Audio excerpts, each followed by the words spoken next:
Standing for a little bit. Yes, question, please, Rabbi. I hope we can talk about this. Just imagine I'm going for a couple of weeks maybe to other countries. Let's say I'm going back to Holland. Oh yeah. To family. Why would you? Oh, family. Okay. And there's a birthday, and they would like to celebrate the birthday in a restaurant. Yes. And of course, it's not kosher. Not kosher. How do I need to react? Very good. Very good question. Sorry.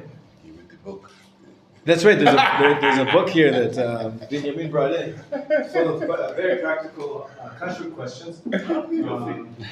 Yeah, and pass this around. There's a few copies here. So there are. I'm selling. Oh, great. Making business. That's why you're promoting. No. To make at the end, after we study all the laws of Kashrut, you'll know the answer. But the short answer is you cannot really eat much. No cooked food there. You could have a drink. You could even be lenient and have a hot drink. It depends on the circumstances, of course. And in some instances, you might even be able to have a cold salad. But not much more than that. If you're just visiting a restaurant at one time. But that's after all the laws we discuss, we'll get to the more practical questions like that. Yeah, it's quite common in America that businessmen, or Orthodox businessmen, they have to have a meeting in a restaurant, a non-kosher restaurant. There's also a problem of mar'it ayin. Mar'it ayin means what it looks like to the eye. And socially, people are going to think, oh, he's not eating kosher. Or they may take the opposite. Somebody that's wearing a black hat and a kippah is going into that restaurant, and they say, oh, it must be kosher. Then they're going to come and they're going to order some calamari, and who knows?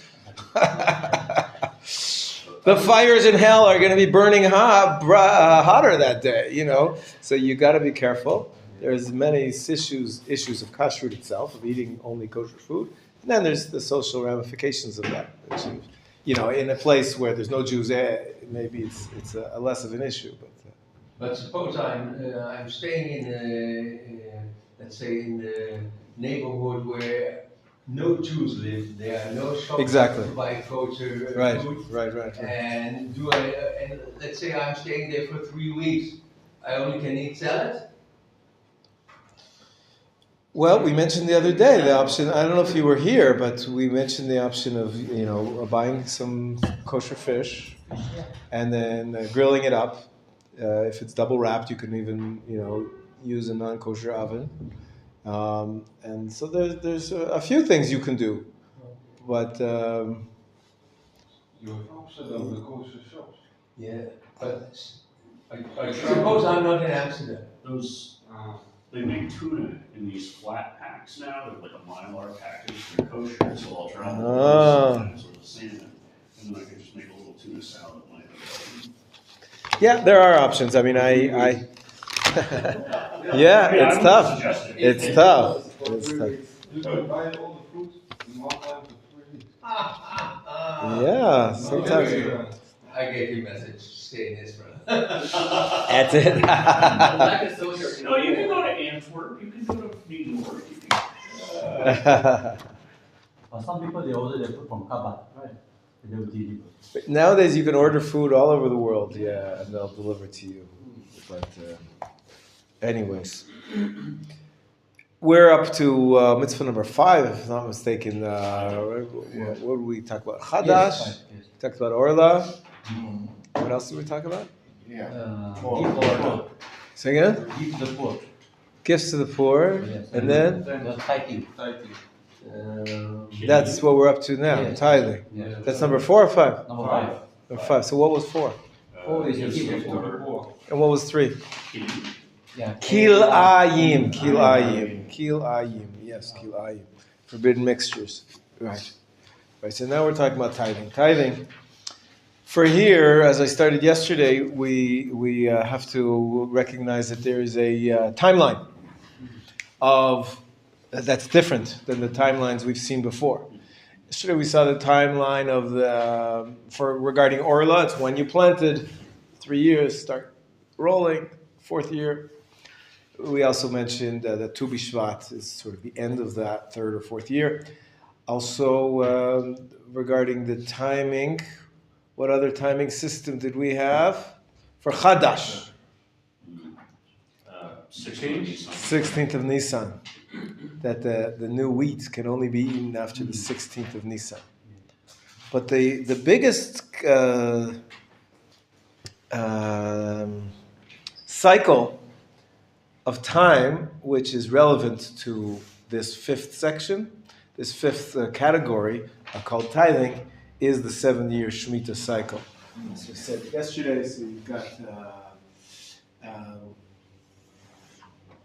it's a cycle that goes around, so but you have 1, 2, 3, 4, 5, 6, 7. So 7 is the Shemitah year.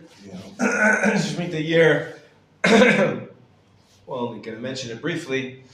There's no mitzvah to tithe any of these other mitzvahs which we're going to study today. All those other separations, all the fruit belongs to everybody.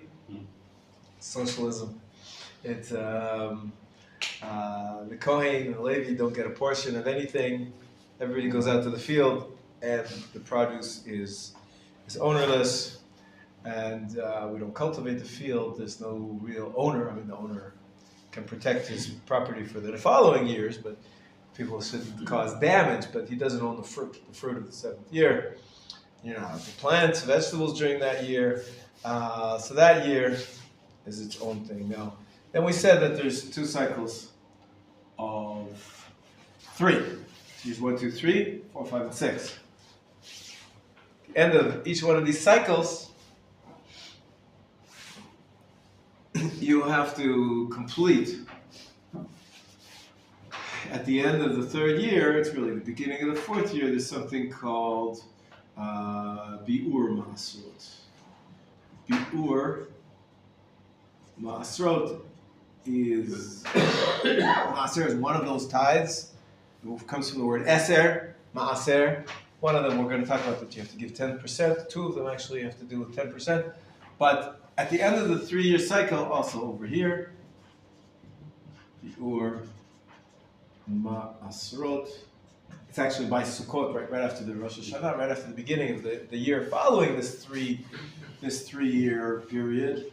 We have the mitzvah to pay up all of our past dues. There's certain obligations which you accrue over the course of the 3 years. We're going to talk about what they are, but you've got to make sure that you've finished up and paid all your taxes by the end of the 3rd year and the end of the 6th year.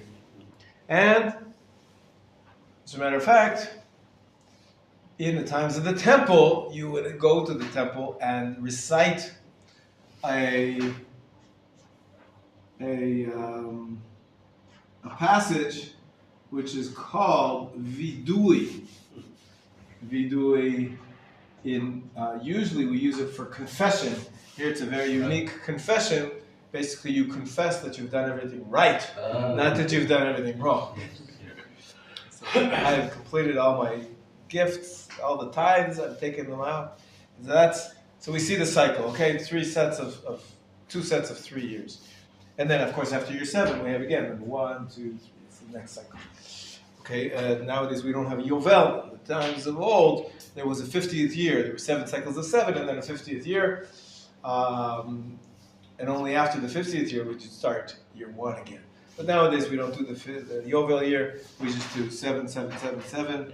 Ad infinitum, no, until Mashiach comes. Until he tells us to do otherwise. We're going to have the Jewish people back in their places, and maybe some of this system will be worked a little bit differently. But again, we're going back to the Torah's laws, okay? So we've learned now 3 mitzvot. 1 mitzvah is called Shemitah. 1 mitzvah is called Bi'ur Ma'asrot, which means getting rid of, getting out, completing all of your your obligations of taxes, of tithing, and the vidui is what you say in the Beit HaMikdash when you finish completing that. Shemitah, I'll just say one more thing and I'll take your questions. Shemitah includes 3 mitzvot. Okay, so the one is, of course,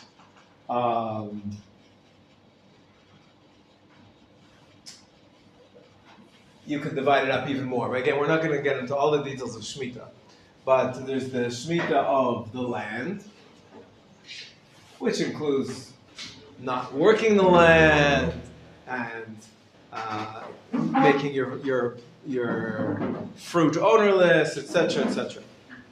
Then there's Shemitah of money, of say loans.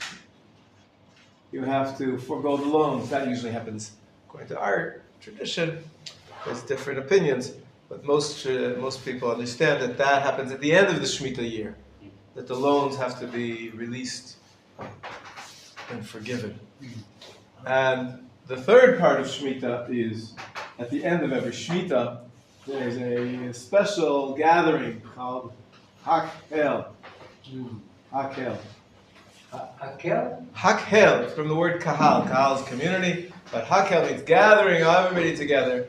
It's after Shemitah. After Shemitah, right, exactly. At the end of the 7th year, the Sukkot right afterwards. Also, Biur Masrot and Vidui Masrot is usually on Sukkot after the 3rd year and after the 6th year.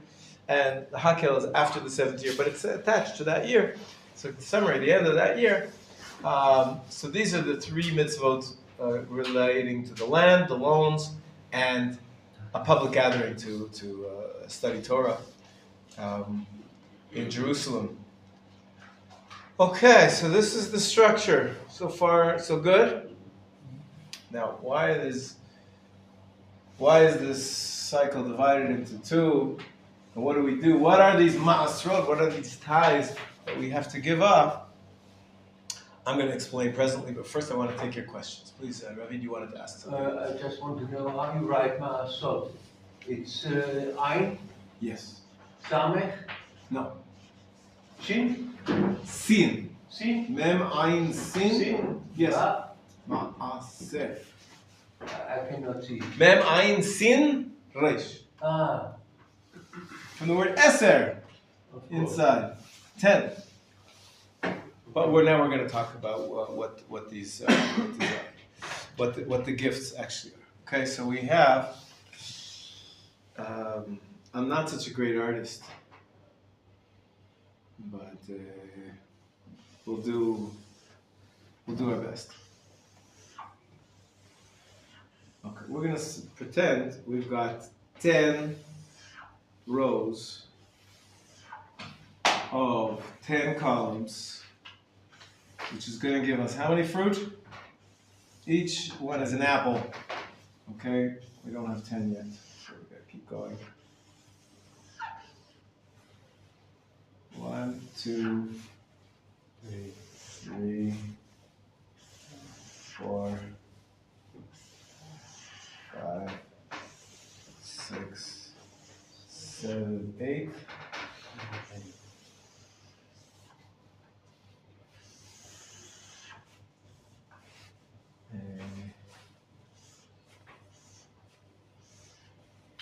And here we have 1, 2, 3, 4, 5, 6, 7. We'll divide that into 2. So now we have 8. And 1, 2, 3, 4, 5, 6, 7, 8. Now we have 10, right?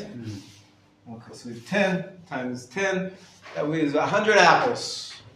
Okay? You know, let's talk about 100 pomegranates, because that's one of the special fruit of the Torah. Rishon? Rimonim, very good. So we have 100 rimonim. The first gift is called teruma, and I'm going to do it with colors. The first tithe that we have to take off is called teruma.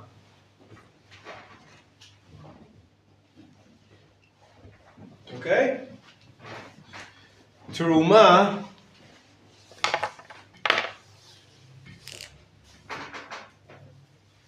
is, according to our sages' understanding, 2%. 2% of the fruit, so it's 2 out of 100.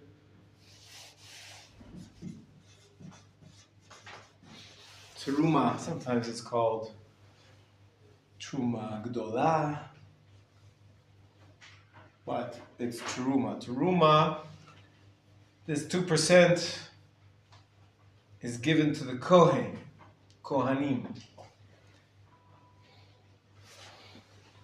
Truma is given to the Kohanim.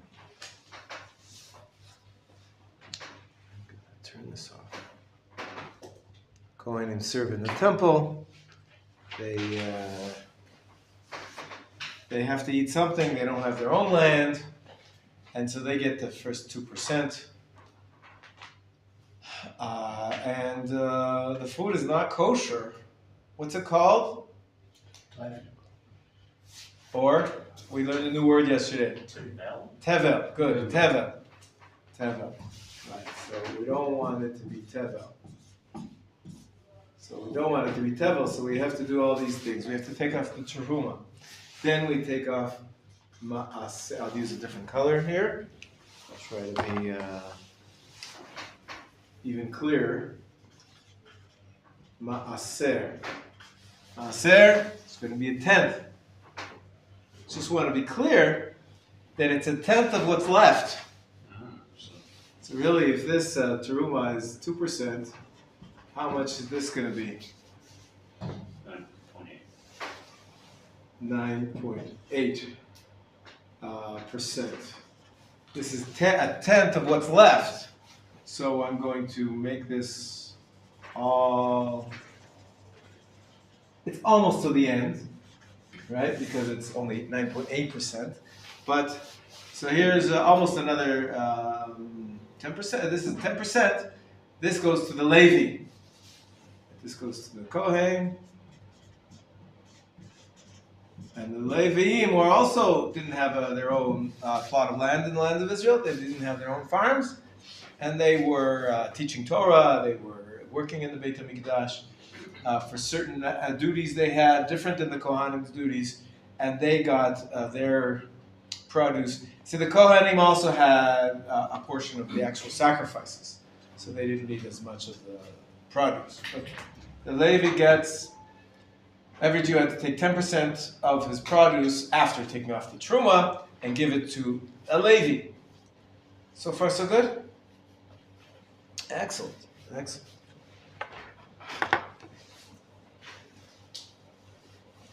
Now, this is where, I'll say one more thing and then the Levi also had to take off from his gift, from his 10% that he got, he had to give some to the Kohen also. So, right, what's 10% of 10 is 1, right? So this one is called Terumat Ma'aser. It's the Truma from the Maaser. This is an obligation of the Levi that he has to take off 10% from the Maaser, and which is 1% of the total, or almost 1%. What is it more precisely? 10% of 9.8% is 0.98%. 0.98%. Has to be, but that's from. Doesn't really matter. That's from the Levi, from the produce that you've already given to the Levi. For the farmer, that doesn't make a difference. For the Kohen, it makes a difference. And for the Levi, he's got to do it as well. If the Levi doesn't take off this teruma from his maaser, his fruit will not be kosher to eat either. You've got to take off the teruma to make the rest kosher. Then, all this. So now it's where it gets a little complicated. The teruma was green. The teruma is in year 1, year 2, year 3, year 4, year 5, and year 6, just not year 7. The Truma applies in all 6 years of the Shemitah cycle. The Meiser, sorry, that was supposed to be blue. Truma was blue, right? Truma is blue. That's the 6 years. The Meiser wasn't every year. Most years, you have to give off the Meiser, and then the Levi has to give the Trumat Maaser from his.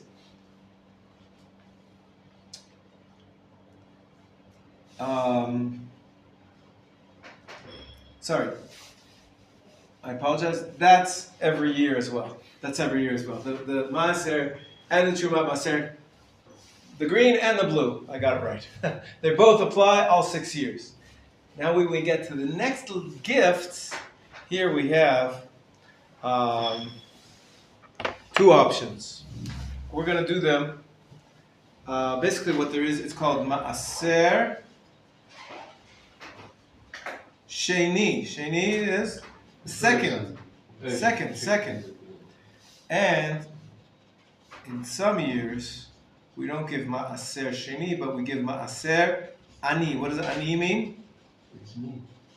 For the soul. Yeah. With an ayin, it means poor. Poor. Now, this, so I'll do it over here. It's 10% of what's left.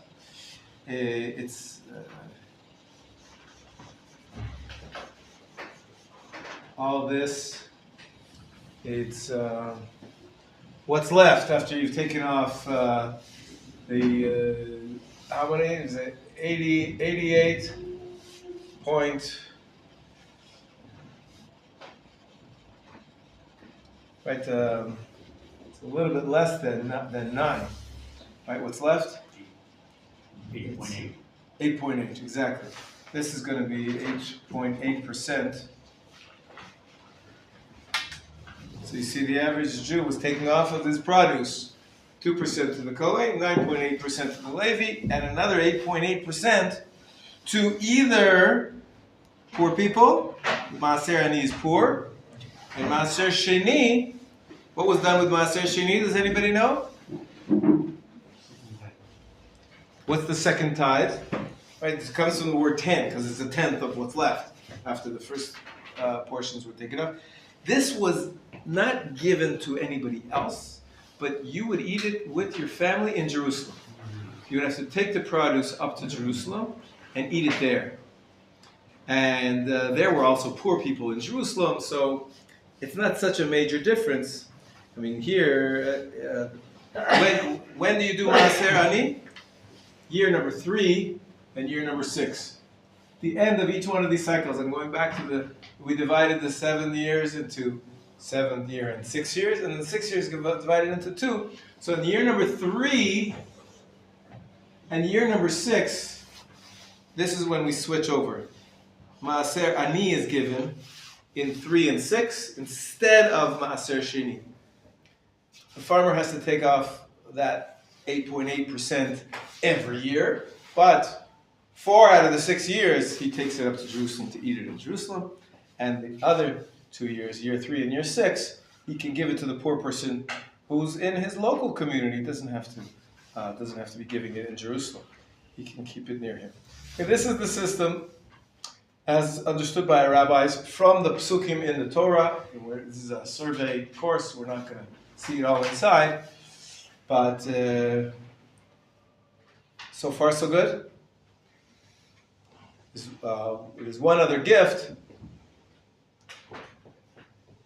which we haven't mentioned. A little bit of it's another tithe. It's something else that has to be taken off, and that happens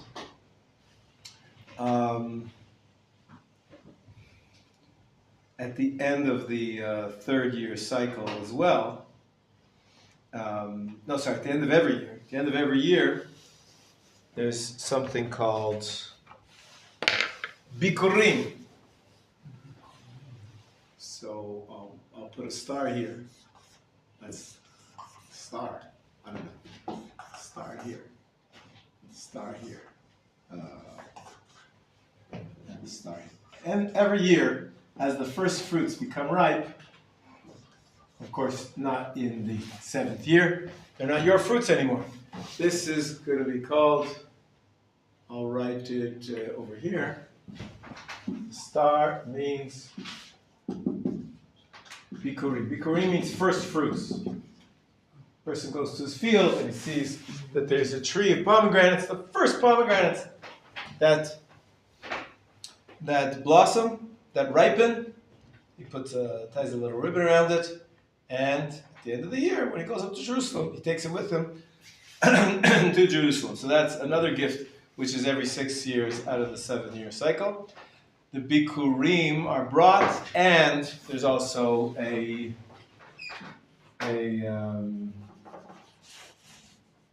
recitation.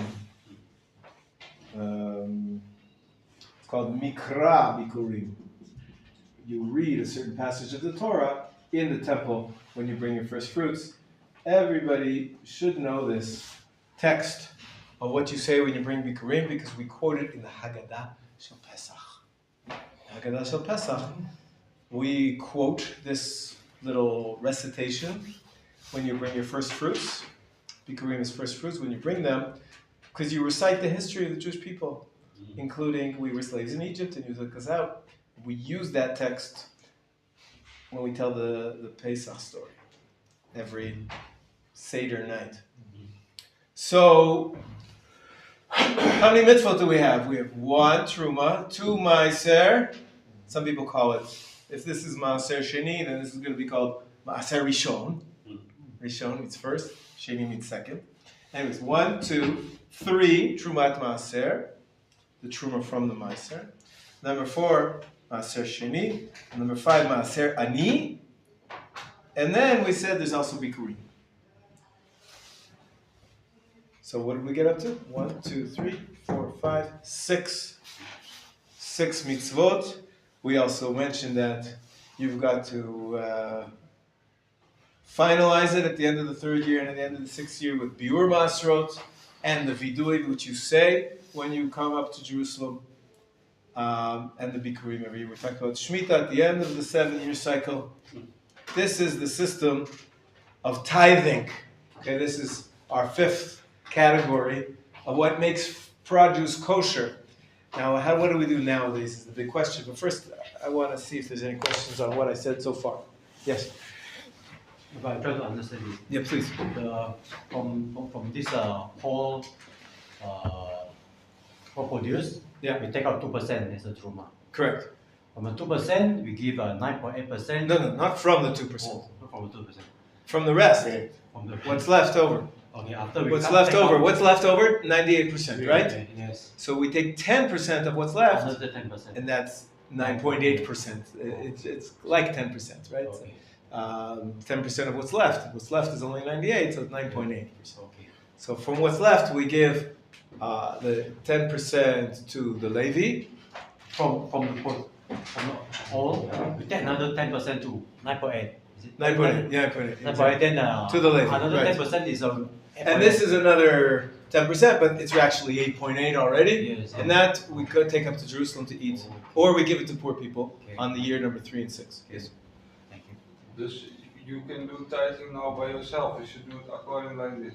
Yeah, no, I'm going to teach you now what we do. But for example, you do it by yourself, but the Truma, 2%, you have like, no, for example, Maaser is 9.8%, but you do a little bit more.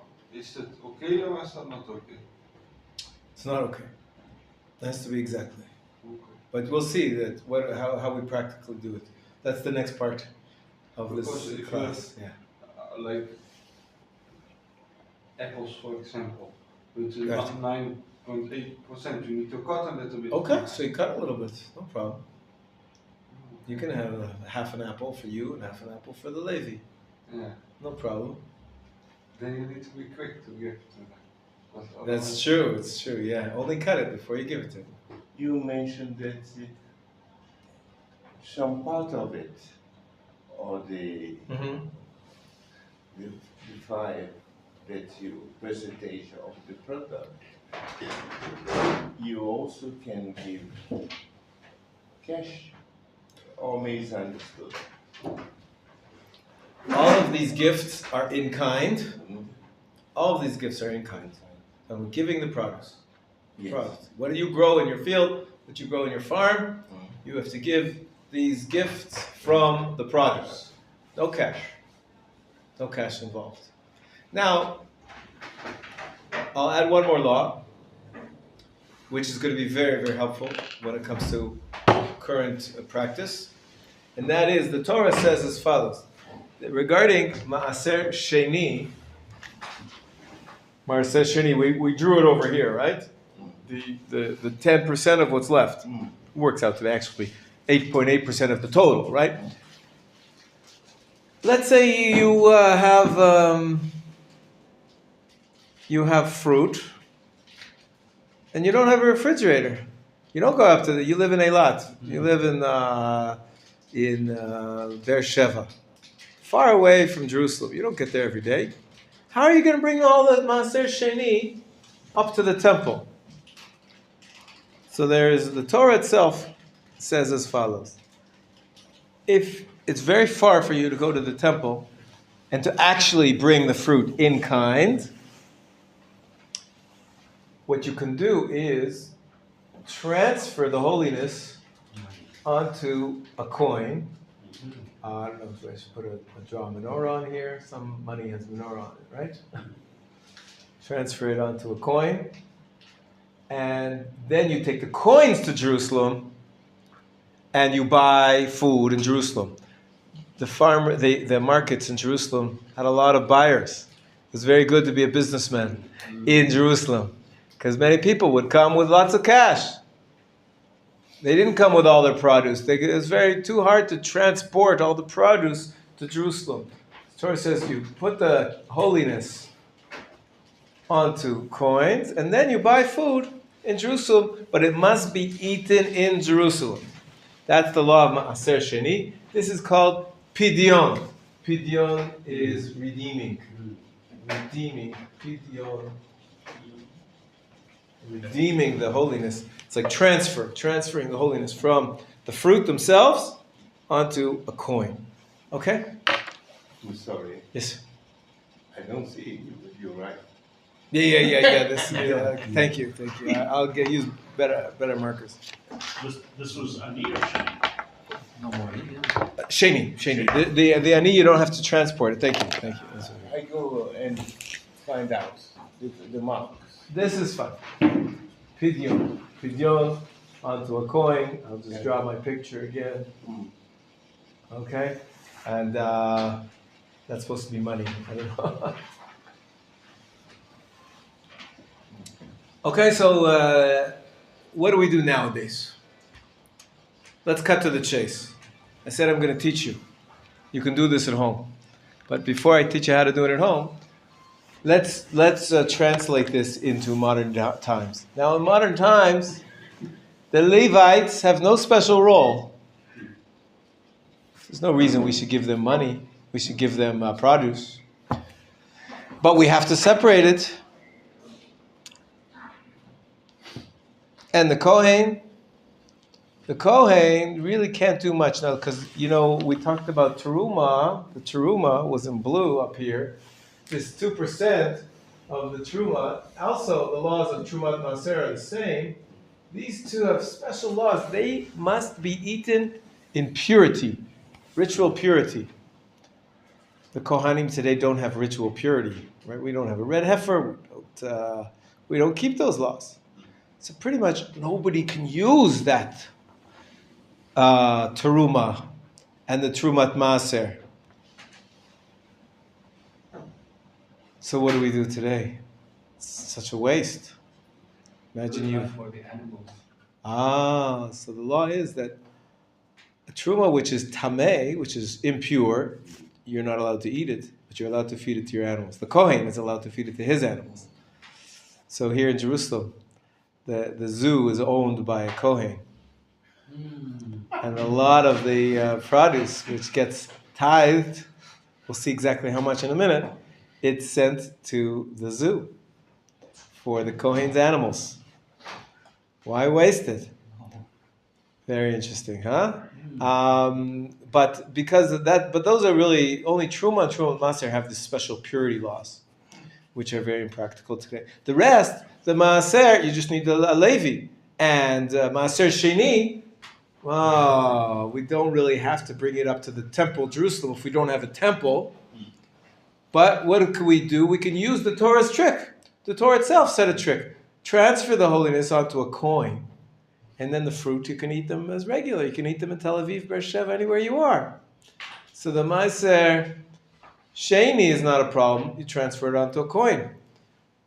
The only thing left that really makes a big difference is Maaser Ani. You have to give it to a poor person. This is not so problem. Well, we have poor people today. So we give the Maaser Ani on year 3 and 6, we actually give to a poor person. So, bottom line, let's see what we do today. So, let me clarify. When we said that the standard amount of teruma that you have to give is 2%, this is a rabbinic law. Biblically, there's no measure. Remember we said yesterday about the mitzvah of pei'ah, the gifts to the poor. Elu dvarim she'ein lehem shi'ur. We say it every morning in our morning blessings. After blessing on the Torah, we say these are the things which have no measurement. Ha-pe'ah, number 1, there's no measurement. It's a tiny little corner, it's good enough. The ha-bikurim, the first fruits. How many pomegranates do I have to take off? The first ones. There's no measure. You could take 1, you could take 10. No measure. You have a bikurim v'arayun. But another, it's not in the list, but another mitzvah which has no measurement according to the Torah is truma. Truma. This 2%. Today, we give the minimum. Instead of 2%, we give a tiny smidgen, a crumb, a little bit.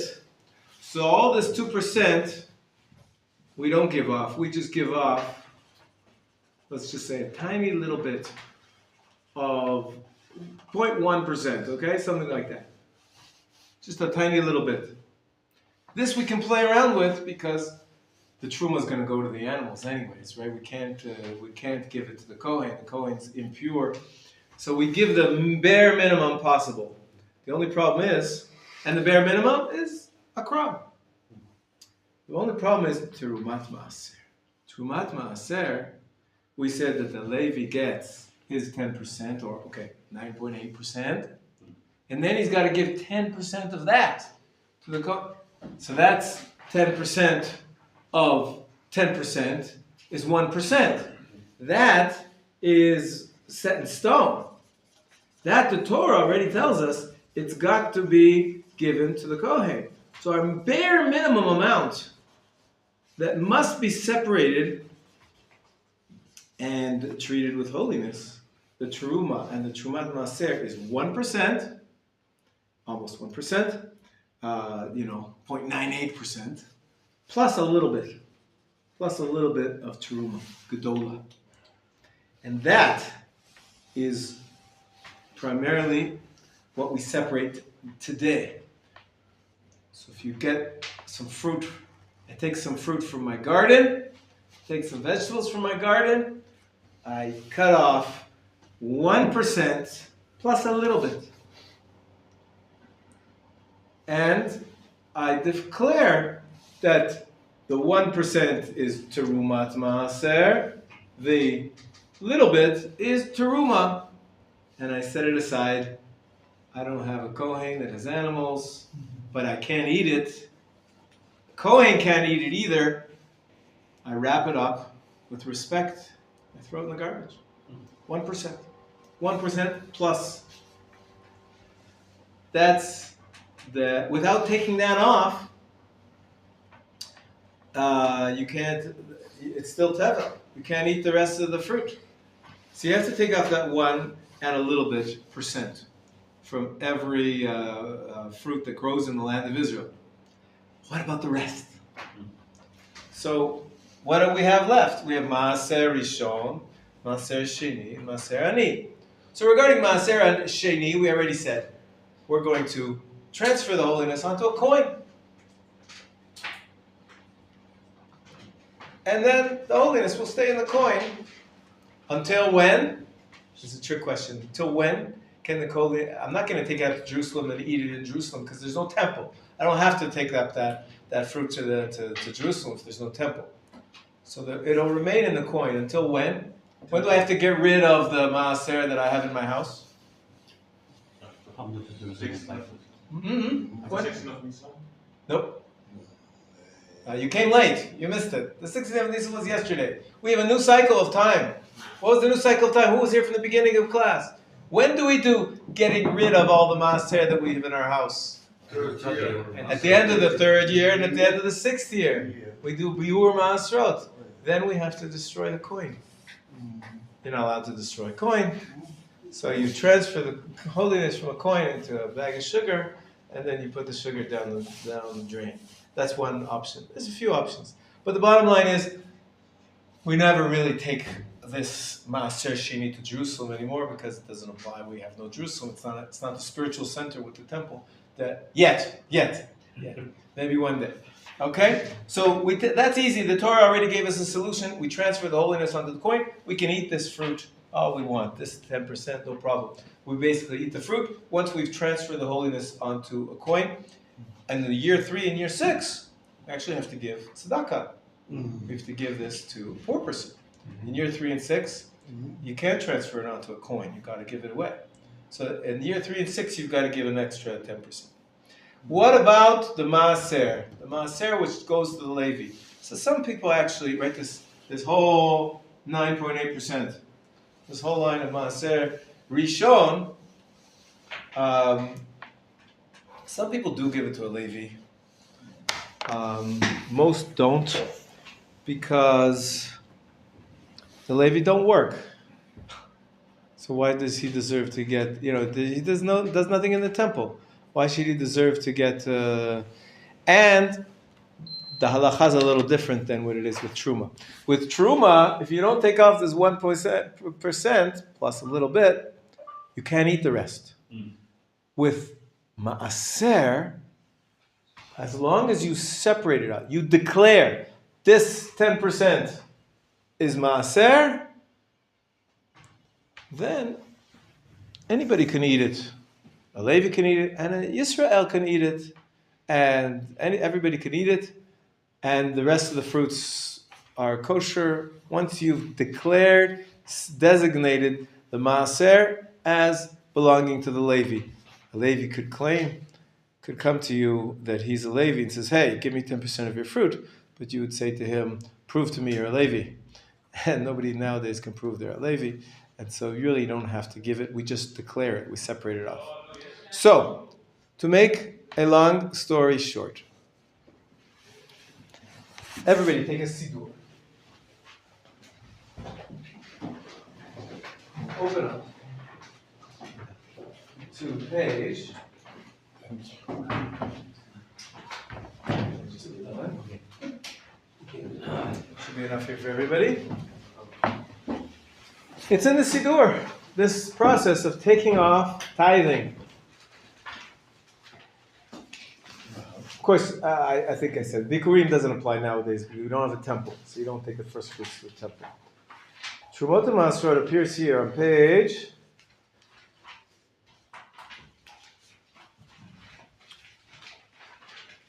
'Who's going to find it for us?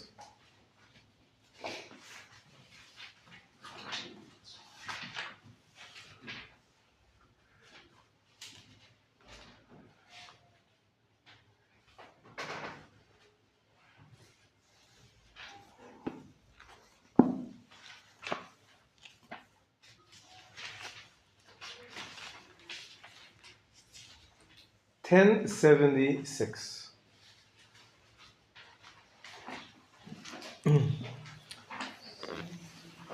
Now, what I've given you is a simplification.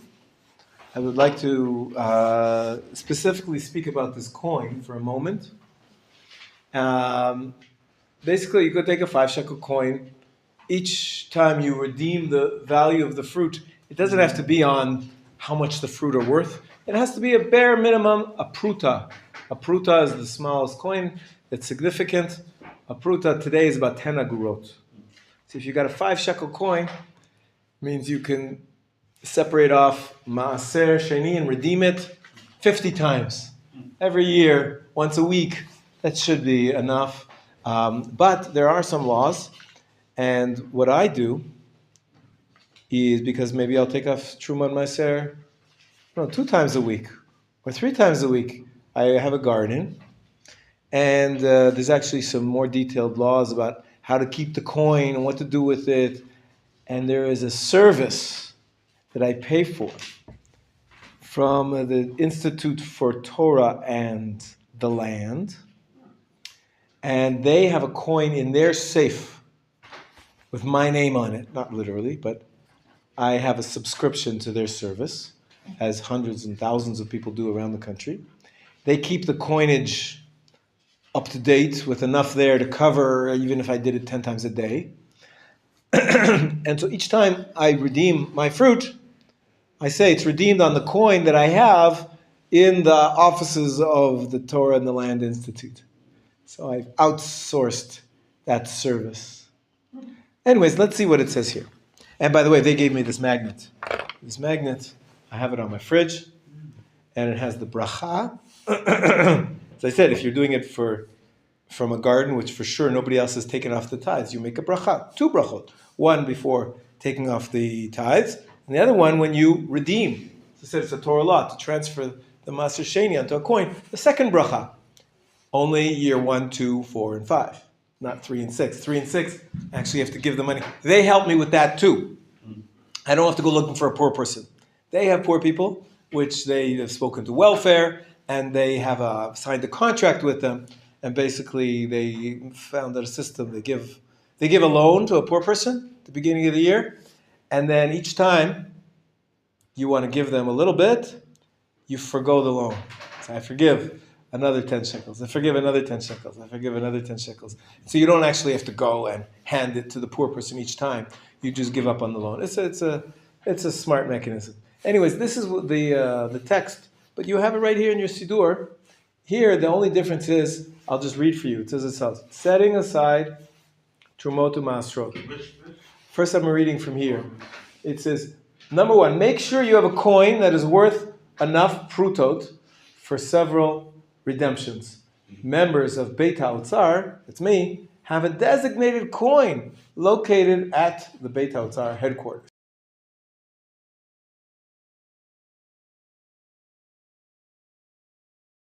Blessed are you, Lord, our God, King of the universe, who has made us holy through his commandments, commanded us to separate trumot and tithes. We call tithes also, including trumot. Technically, I think tithe has something to do with the number 10%. So, but we've been using it for all these mitzvot, which we're using in the 7-year cycle. And then we say as follows. What you do is you separate 1% and a little bit. So if I had 100 apples, I take off 1 apple and a little bit of another apple, and I set it aside. And then I recite this. Okay, whatever of the allocated portion is more than 1 in 100 of everything here. In other words, that 1 apple. Well, the little bit extra than the 1 apple is hereby declared to be Truma Gedola, and is in the northern portion. The 1 in 100 that remains here, that's the 1 apple, together with the 9 equal portions on the upper side of the produce, are to declare to be the first tithe, Maaser Rishon, Levitical tithe. Right? Before, you can't really separate off the 1 apple and call it Trumat Maaser before you give the Maaser. So the first thing we do is give Truma, that's the little bit. Then we give the Maaser. And then we declare that this is Maaser.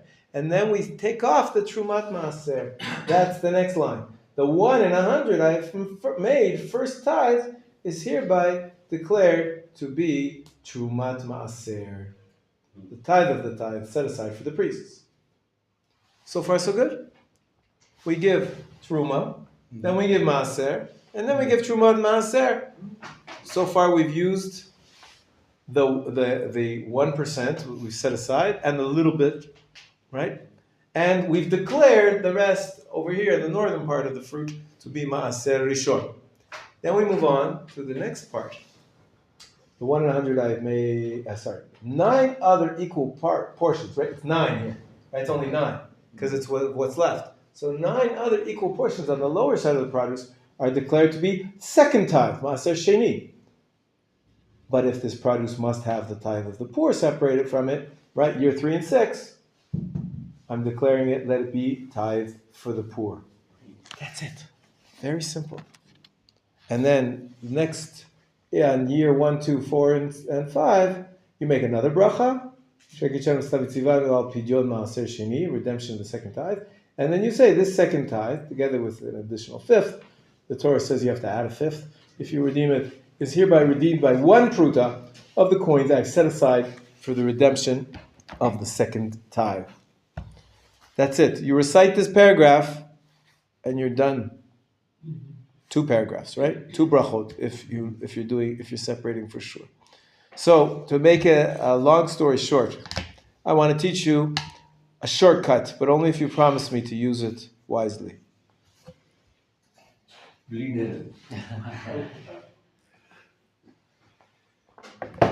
Page 1076, you see it? This is what you should recite every time you take off tithes. All these mitzvot. It's all here in one short paragraph. Right? The Truma, the Meiser, Trumat Meiser, Meiser Rishon, Meiser Sheni, and or Meiser Ani. It's all there. And the Pidyon, the redemption. Sorry? What's about the Bikurim we don't do today because there's no temple. Right. So Bikurim we don't do today. All that by reciting this paragraph. So basically, let's say you go to your friend who's a farmer and he has beautiful pomelos growing in his garden. He says, take some home, I have more than enough. Or lemons. I like lemons, I make tea. I'll put it in my salad. What's the problem? The lemons that you take off of his tree, he says, pick yourself. It gives you a basket, gives you a bag. Take home 100 lemons. These lemons are not kosher. What are they called? Tevel. They're called tevel. So what do you do to make them kosher? Call the rabbi? No, you could do it yourself. I just taught you how. We call you. No, you don't have to call me. I'm teaching you this class so I could read my newspaper and sit with my legs up on the desk. I can rest. Now you know how to do it yourself. How do you do it yourself? You take your 100 lemons in your bag and you separate off. How much do you have to separate off? 10%. 1 lemon, 1%, and a little bit, right? So 1.1, let's say. Okay, you separate it aside. And then you recite this. And if it's for sure from the tree, first you make a bracha. And then you make a second bracha if you need to separate aside a coin. And you make a second bracha and recite that this holiness of the Maaser Sheni will be onto the coin. Short version. That's what I'm teaching you now, the tip. You don't actually have to recite all the words. You can say, you take off the 1.1%, separate it aside, and you say, if you need to say bracha, you say bracha, and then you say, this is Truma and Maaser according to the order of separation, which is on page 1076 in the Koren Rabbi Kook Sidur, the Koren Rav Kook Sidur. Or I have this, which is attached by magnet onto my fridge. So I just say, I take off my 1%, and a little bit. I put it in a plastic bag. I'm going to throw it out. Nobody can eat it. And I say, this is hereby Trumot Maaser, according to what it says on my fridge. You don't have to recite the entire thing if you don't have time. I think you should learn it. You should practice it. But many times, quite commonly, the people taking off the Trumot Maaser, they don't recite the whole thing. They just say, according to the order which is found in the Siddur or on this page, which is given to me. You can pass this around if you want to look at it. And that's the shortest way to take off Trumot Maasrot. Clear? I 4 years ago, Okay. I heard those words Yeah. from your mouth. Do you remember them? Amazing. I think it's most the only thing I remember. What do I have? Word? You like the shortcuts, I think. You remember the shortcuts. Yes. Good. Okay, I think we've covered all the way down to practical life. Category number 5 of the laws of kosher. Right? There are many more details of what you're supposed to, what you can do with the truma, what you shouldn't do with the truma, and how we practically give the gifts to the poor, etc. As I was saying, but I will say another tip is that if you're in the garden and you want to have a little snack, you don't have to take off the trumot basra. Why? It only becomes obligated once you bring it into your house, and it's considered to be before the time of obligation. It's just having a snack in the garden. You see the grapes have ripened. Delicious. Make a bracha, or pray eitz, but you don't have to take off trumot and masra. It's good to know. Very good to know. Yeah. Also, it applies if it belongs to a Jew, an individual Jew. But if you're on a tiyul somewhere and it's hefker, you're not obligated to take off the tithing. So this doesn't apply. What's that? Hefker is ownerless, stuff which is ownerless. I apologize for using that word that I didn't explain. Okay, and some more details, of course. Let's see if there's anything else I'm missing out, which is going to be critical. Yeah, please. If let's say I don't need the fruit, but I just want to use the leaf for cooking. Let's say the lime leaf. I want to use the leaf for cooking. It's a good question. So if the leaves are edible, people eat them, you're only obligated to take off tithes from food. If it's not food, then you don't take off tithes. Right? The question comes up often regarding tea leaves. I have in my garden Nana and Limonite, Louisa, Shiba, various kinds of herbs which are used for teas. The law is basically what I told you. If people eat the leaves, you have to take off the tithes. If you don't eat the leaves, you don't have to. So nana, some people actually eat it. You put it in a salad. You could have nana leaves in a salad. Spearmint, I think it's called in English. Mint, some different kinds of mint. But people eat them. So that the common custom is that you have to take off the trumot or masrot.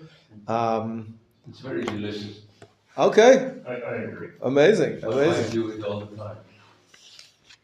Great. There are some other laws, but we're not going to get into the details. Pretty much. If there's no questions, I think we've covered it all. And you have the nusach here. It's in every siddur should have it. What you say, and we're up to Psalm number 6. Okay. You learned a lot today. Look at this chart on the board. Isn't that amazing? Should I give you a test? The problem is the way I should bring you a test is I should bring in 100 fruits. And let's see, go to the makolet, bring in 100 fruits, and see what you do. Let's do. Bezrat Hashem, on Tu B'Shvat, we're going to have 100 fruits. Yeah. I will say that every kind, you have to separate for each kind. In the page that's going around, the magnet, I think it's by Yisrael, Aaron, take the magnet, it says in the Nusach, so in my garden, when I go down to my garden, I pick a few pieces of lettuce, a few pieces of onion, right, and a few of different kinds. So I take off a little more than 1% of each kind. And then I recite this once, and I say this will apply to each kind. You have to, because it's in kind. These are in kind gifts. It has to be a little bit of lettuce, a little bit of onions. Can you do this also if you not for sure they did it already? Can you do it? Yes, without a bracha. Without a bracha. Without a bracha. If it's a doubt, you don't say a bracha. And we mentioned this the other day. Only if you know for sure that nobody's taken off, like my own garden, I know nobody else is taken off, then you make a bracha. But if you think that maybe somebody along the way, there was a rabbi, there was a kosher supervision, maybe one of the distributors, maybe your friend really knows the laws and he took off some trumot and masrot, then you don't make a bracha. Okay? Okay. One other mitzvah regarding produce. To make the produce kosher, we have to be aware of an additional mitzvah. This mitzvah is called the mitzvah of challah. We mentioned it yesterday, briefly. Challah has two meanings. One word, right? What? It's number 6, right? Number 6.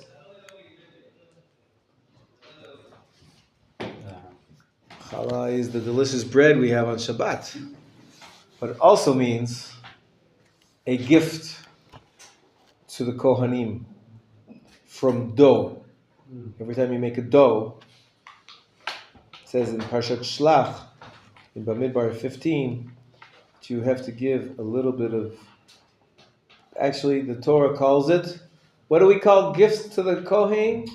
What did we call it above here? What is a gift to the Kohen? What's it called? Truma. So they also call challah truma. The Torah uses both words. To separate, to make it clear, we're going to use the word challah. Because this is from dough. Truma is from the produce, from the vegetables and fruit. This is from, you take wheat, you grind it up, make flour, and then you put in water. You have flour and water, you have dough. Once you make the dough, you must give a portion of the dough. At that moment. Yeah. Okay. Best is when it's at the stage of dough. If you didn't give it then and you bake the bread already, you can give it afterwards as well. Okay. Yeah. But in every bakery, there's a rabbi's job. If they have Kashrut certification, he makes sure that they have every dough, they take off a portion. That's called challah. Does that portion need to be destroyed, or can it be given Yes. to the power? Yes, it does. Unfortunately, because it has the same rules as teruma. Teruma, we says you have to have purity. The Kohen has to be pure. He's not pure. Animals don't eat dough, so there's no real use for it. So it gets destroyed. Ideally, we should burn it in fire, but it could get messy, and not everybody has a burning fire. Some people wrap it up in tinfoil and they throw it in the oven. That's why you smell the burning challah from the challah, not the challah that you're going to eat, the challah that you've separated off. That's otherwise it's not kosher. Bread is not kosher. It's a special gift to the Kohanim from dough. But when you need to take it off, before you put it in the oven? Like Yes, ideally before you put it in the oven. Shalom, shalom, boker tov. Not even room for me here, huh? Baruchim habayim, there's always room for more. We have a chair for you right here. Most devoted Rabbi in the building here. Rav Menachem, tell me, what do you do with your maaser ani? Maaser ani. First of all, what year of the 7-year cycle? Years, right? The 3rd and 6th year. Wow. He knows his stuff. He's a rabbi. And what do you do with your maaser ani? So, What do you really, do? today we call out a name of Maser Ani. We declare it. We declare it. We call it. Actually, we have to give it to the poor people. But actually, there are those that give it out. But we can also say that part of our Maser Ksafim maybe and more. Well, I Instead of have. giving them fruits, we give them money. Are you not a member of the Torah and the Land Institute subscription? Machon Torah. I have a subscription, and they're basically what they do at the beginning of the year. They give a loan to poor people of $100, and then each time I want to give a little bit of my tomato, of my whatever it is I have in my garden, I forgive $1 of that loan to the poor persons. I don't actually have to go with cash each time or with half a tomato. Does the poor person want half a tomato? Or does he want to have to pay back only $99 instead of $100? Of course, he would rather have the forgiveness. That's what's usually done. You're also part of their That's it. It's part of the same program. Again, yeah, it's amazing. It's great. That's great. That's been teaching them. Remember, We went to the Torah and Land Institute. It's beautiful. Let's do it again. Yeah, great idea. Wow, this will give me so much cheshire. Thank you. Thank you. Why is everyone smiling? You're learning Torah now. You're so sweet. You came in the room. What do you mean? You came in. Menachem. All right. So challah, believe it or not, it's unique. This number 6, mitzvah number 6, is unique in that out of all of the other ones we mentioned, this one applies rabbinically outside the land of Israel as well. So you have to take off challah because it's dependent on dough. Dough you make everywhere. It's not, of course, the dough comes from flour, which comes from the land. It's a little bit removed from the land, and so we still take off this mitzvah of challah in Chutz La'aretz. Rabbi, Yeah. this dough is only applicable to the bread only, or maybe you want to make noodles or pastry? Good question. It's a good question.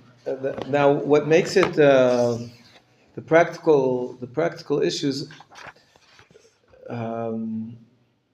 This law is usually only applied in bakeries because there's a minimum amount of how big the dough has to be. When you bake a cake and you use 1 cup of flour, you don't reach the minimum amount that requires you to take off this separation called challah.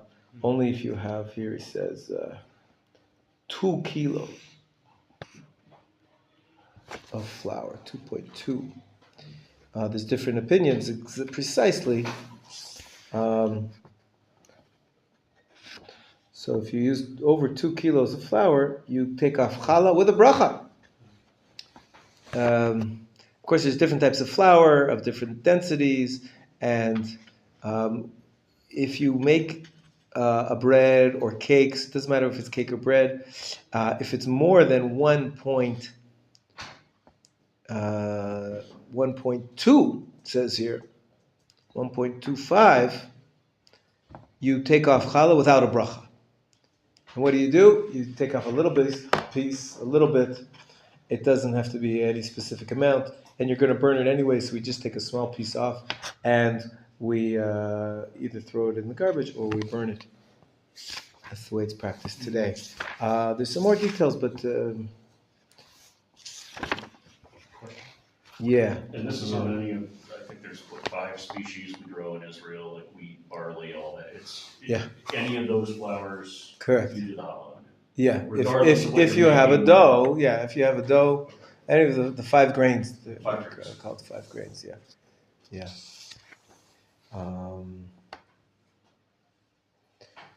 Right, it's rabbinically obligated even outside the land of Israel. Let's see what else I should tell you about this. Just to a brief survey is I heard Rav Mordechai Eliyahu once give shir on this, and he said, "In my house, I have a problem." He was a great rabbi, Mordechai Eliyahu. He lived down the block here, not far. And his Beit Knesset is not far as well, yeah.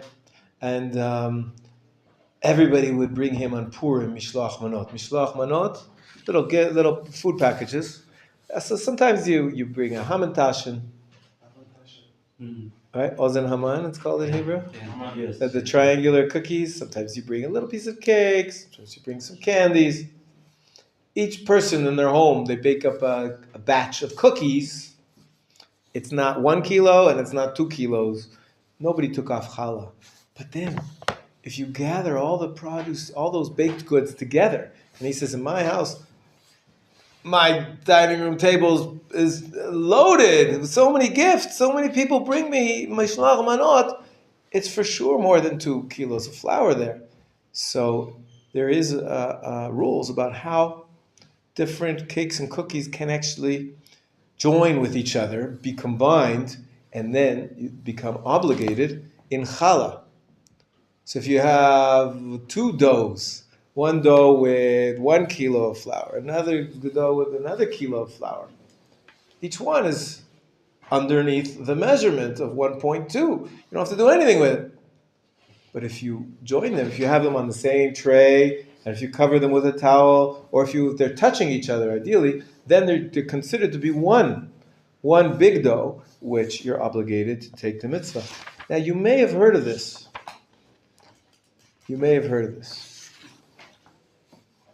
Taking off challah is considered to be a very spiritual, holy mitzvah.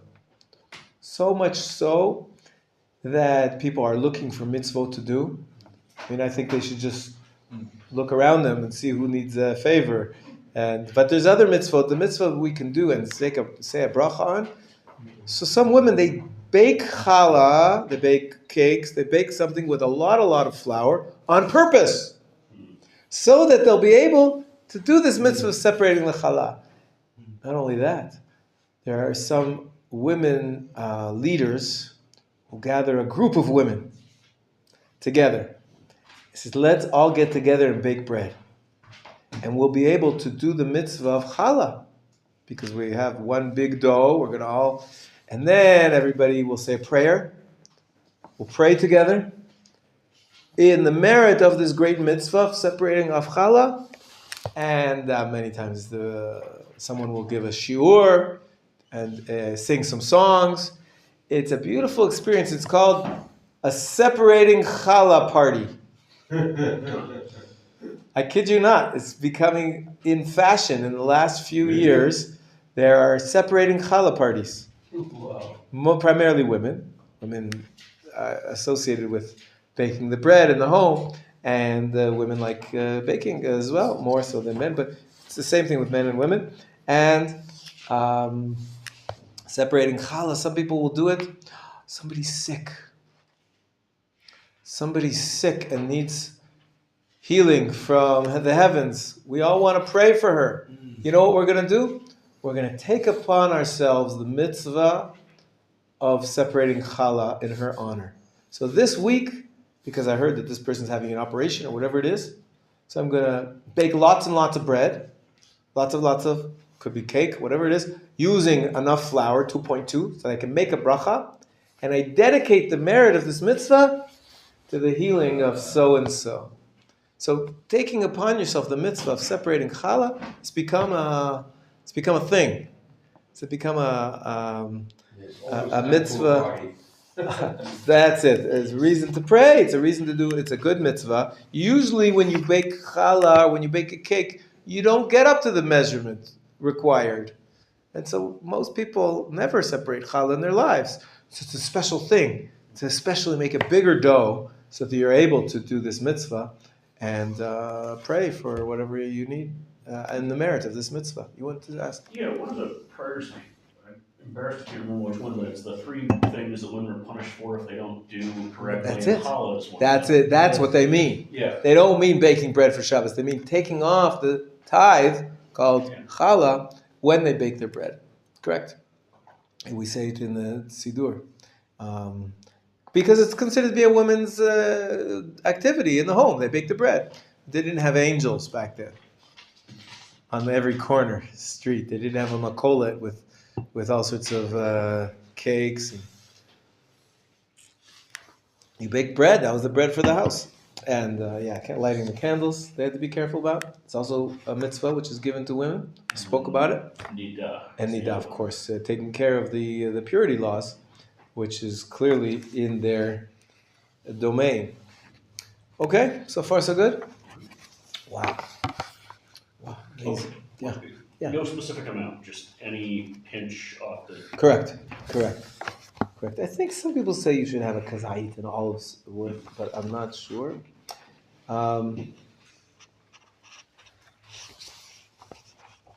That's the deal with challah. Sometimes challah baking gatherings, in order to do this mitzvah as a group, can be a beautiful experience. To appreciate what we have and to pray together. Let's see what else we have here. Now,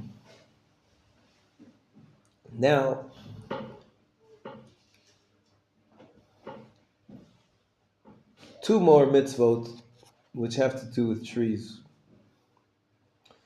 Number 7 and number 8. Number 7 is you're not allowed to uproot a fruit tree. You cannot cut down a fruit tree. You're not allowed to? Cut down, uproot a fruit tree. This one for wood? To destroy. Yeah, what they do now in Amazon to get wood and stuff? Right. That's not necessarily a fruit tree. That's not a fruit tree. It's specifically fruit trees. It becomes a big problem when you're building a city. Sometimes you need to make a road or you need to build a building and there's a fruit tree there. So the custom is if you put it somewhere else, or if the tree is doing damage, then you're not really doing destruction. Getting rid of it is actually helping you. So you're not allowed to if there's no positive, constructive purpose for it, you're not allowed to cut down a fruit tree. In total. Yeah. Okay. Yeah. You can cut off a branch, yeah. But, you can't destroy. The words the Torah uses is lo tashchit, destroy. Lashchit. Can you write it down? Yeah, sure.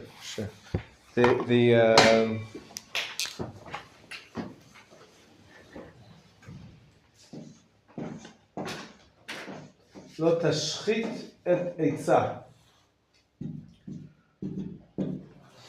Hashchata is destruction. So tashchit. From here, the rabbis learned, you know what? The Torah is giving us the principle is, do not destroy. Baal is a form of lo. And they said there's a general mitzvah, you're not allowed to destroy anything, which, for no good reason. The prohibition is called Baal Tashchit, do not destroy. What is it? Baal Tashchit, do not destroy. It's a prohibition to destroy things for no good reason. So if I had this nice, even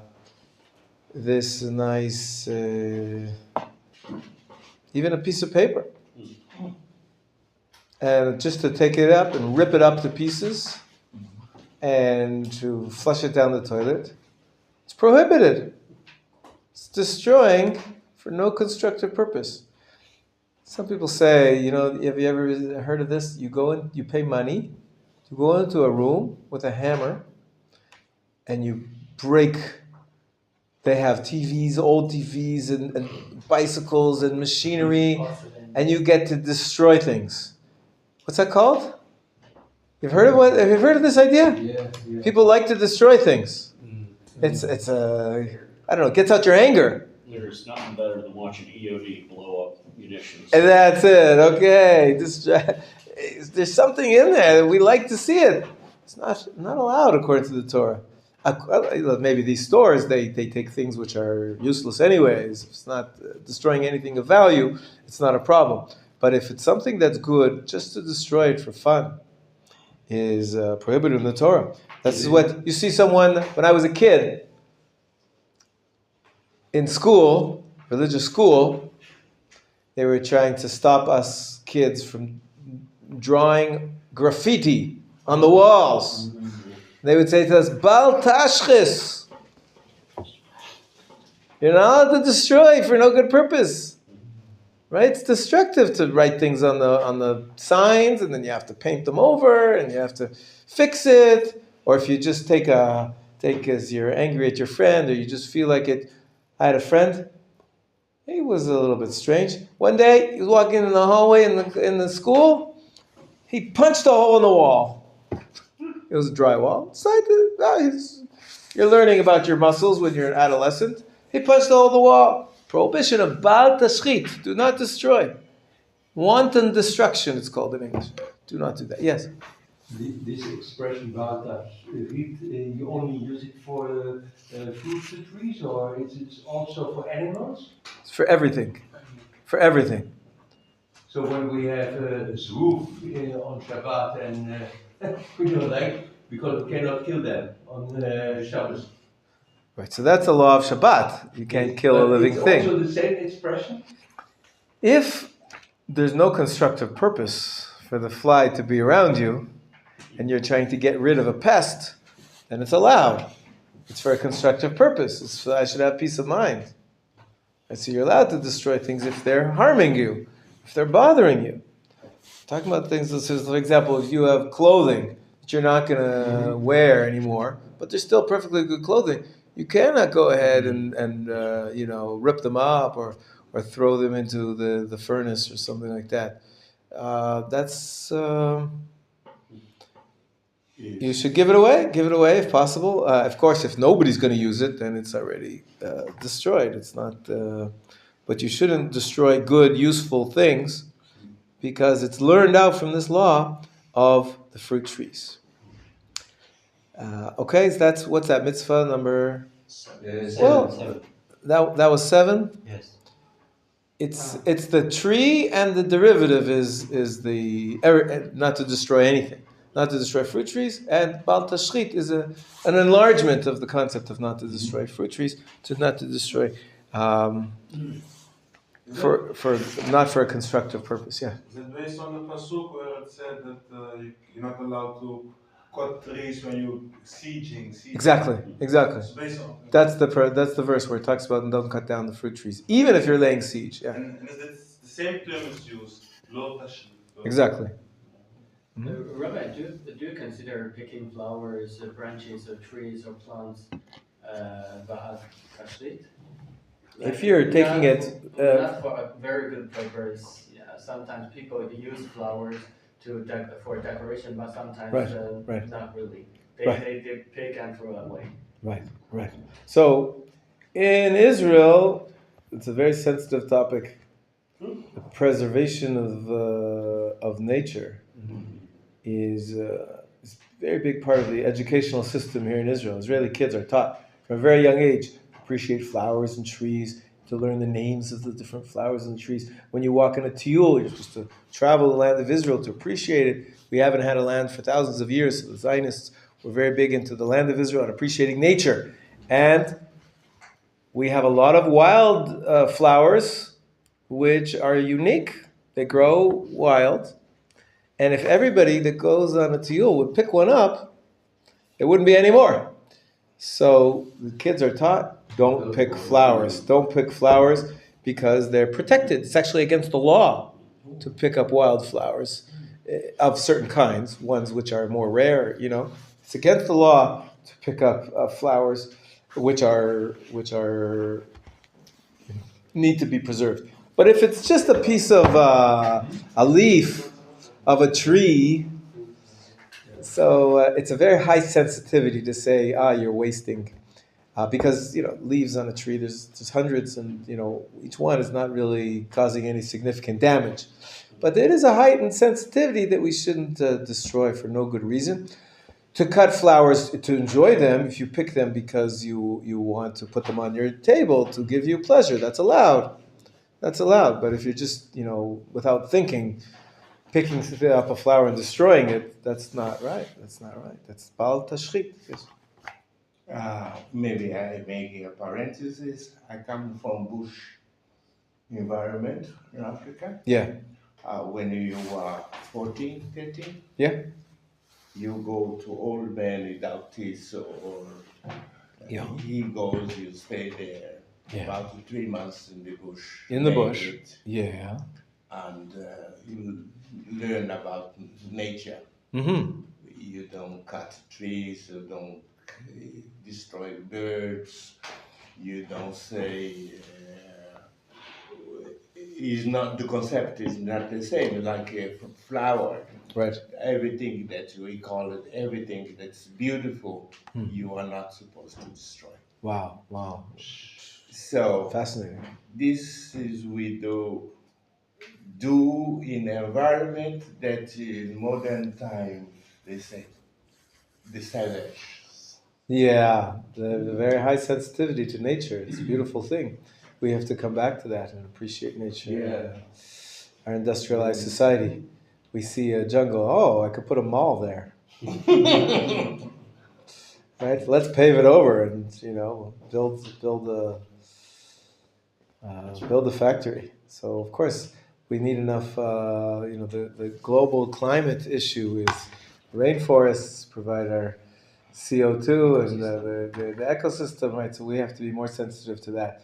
That's an amazing sensitivity you learned when you were 13 years old? 13. 13. Wow. Wow. So if anybody gets stuck when they're on a tiyul, go to Binyamin. They'll teach you how to survive in the wilderness. Oh, by the way, my son, Your son? he do. Yeah. He like to take children in the Ah, neighborhood yeah. to teach them. But he didn't learn in the bush. No. Well, he learned in the Boy Scouts, maybe. I don't know where.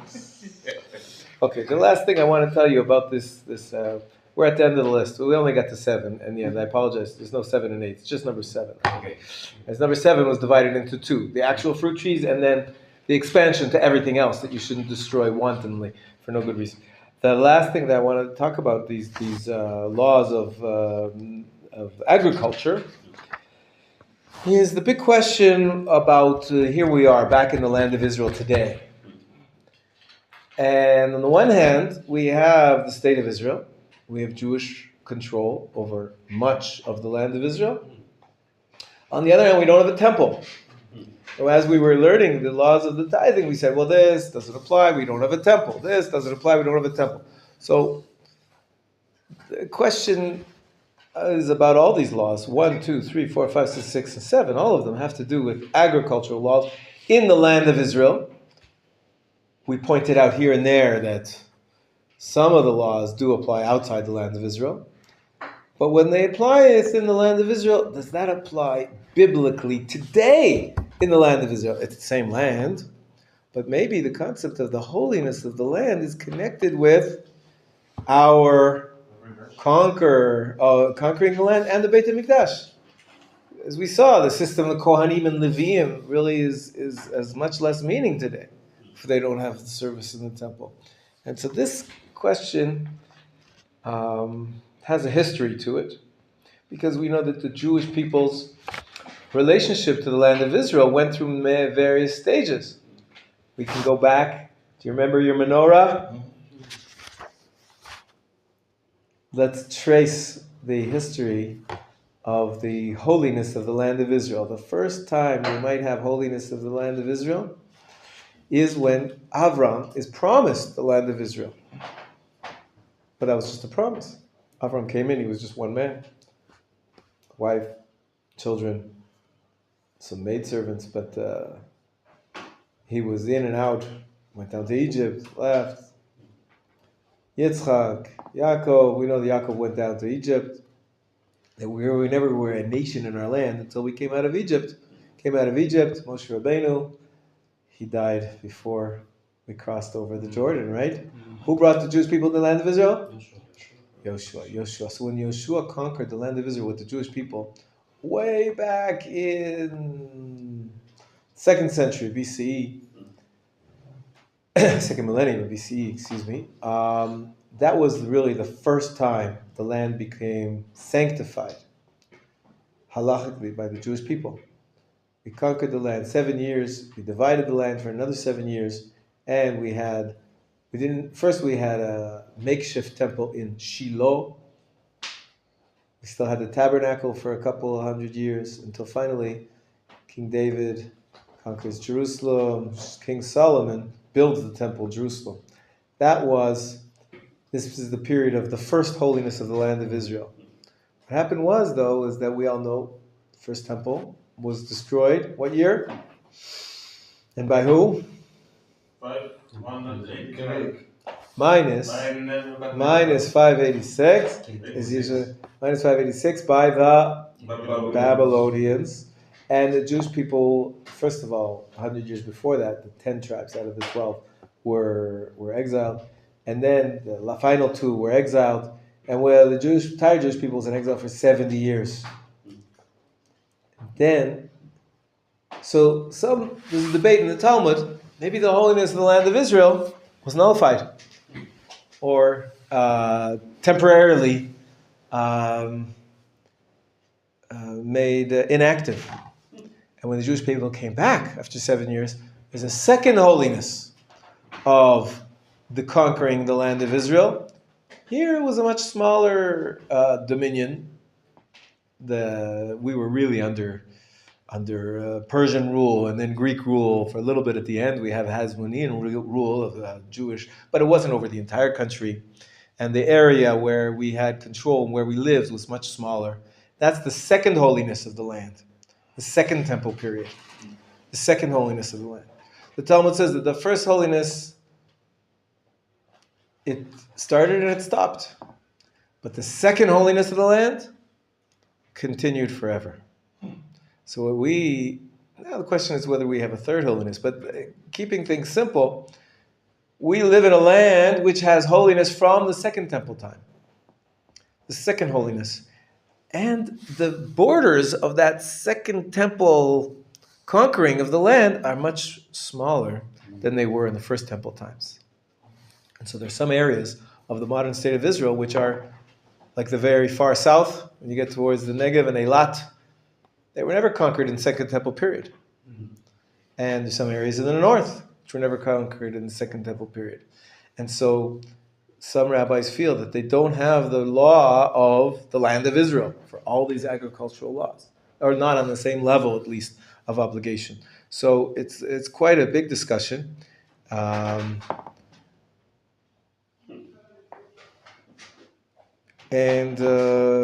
bottom line is today, we have to finish up here today, but today, most poskim, most decisors determine that we keep the laws of all of those agricultural laws, all 7 of them,